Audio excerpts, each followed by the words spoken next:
Exercise 14 second sum. The area of the rhombus is 225 centimeter square.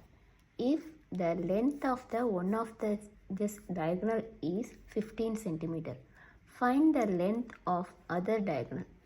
இப்போ இந்த ரோம்பஸில் ஒரு டயகனலோட value கொடுத்துட்டாங்க. அதே மாதிரி இதோட ஏரியாவோட வேல்யூவும் நமக்கு தெரியும். ஸோ 225 சென்டிமீட்டர் ஸ்கொயர்டுங்கிறது the area of rhombus. So இன்னொரு டயகனலை நம்ம கண்டுபிடிக்கணும். அதுக்கான formula area of the rhombus is equal to 1/2 into product of the length of its diagonals. A is equal to 1/2 into D1 into D2. So நமக்கு தெரிஞ்ச மாதிரி A 225 centimetre square, D1 15 centimetre. இப்போ நம்ம D2 கண்டுபிடிக்கணும்.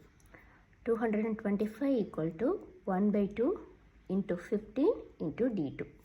So D2 value வரணும்னா இங்கே மல்டிப்ளையில் இருக்குது divided ஆகுது. So 225 divided 15. இந்த 1/2 இந்த பக்கம் போகும்போது நியூமரேட்டர் ஆகுது 2 into 225 divided 15.